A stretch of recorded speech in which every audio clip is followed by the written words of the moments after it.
जब तक दुखी इंसान रहेगा, धरती पर तूफान रहेगा, नारा लगता था रोटी कपड़ा और मकान मांग रहा है हिंदुस्तान।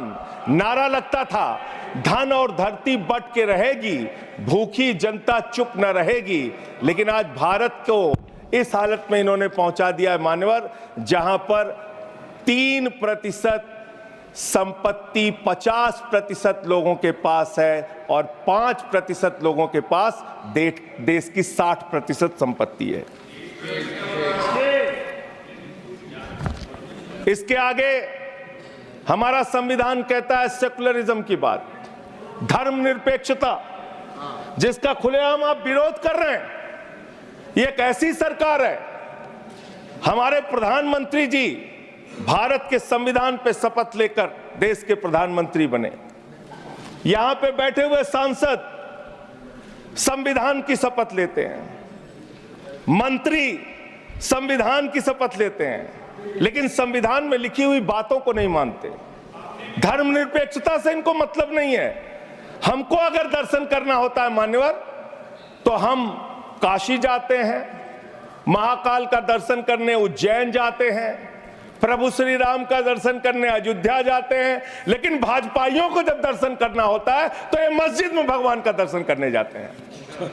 मस्जिद में भगवान का दर्शन करने जाते हैं, मस्जिद में मंदिर खोज रहे हैं पूरे देश के अंदर। तो इसलिए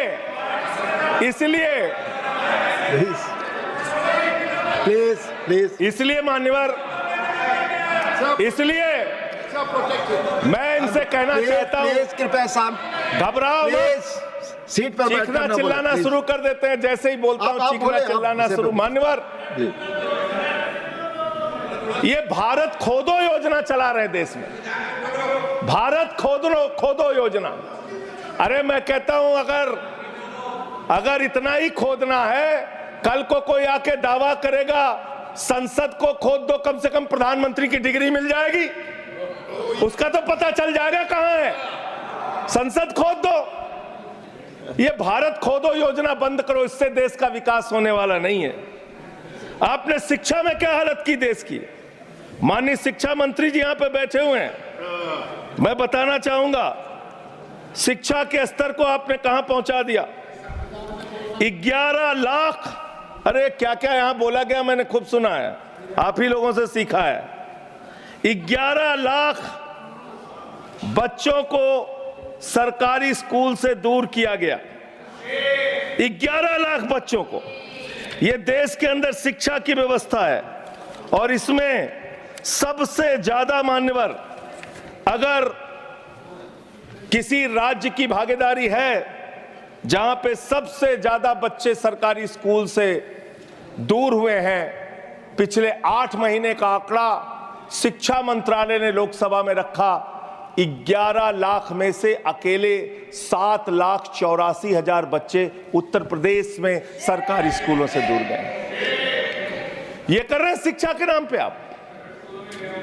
देश की शिक्षा की व्यवस्था की हालत ये कर दी आपने। 63,000 बच्चे आसाम में सरकारी स्कूलों से दूर हुए।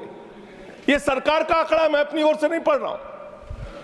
जब सरकार से पूछा गया शिक्षा पे कितना खर्च करते हैं, जीडीपी का कितना हिस्सा शिक्षा पे खर्च करते हैं, पिछले 3 वर्षों से भारत की सरकार जीडीपी पे 0.4% शिक्षा पे ऊपर खर्च करती है। स्वास्थ्य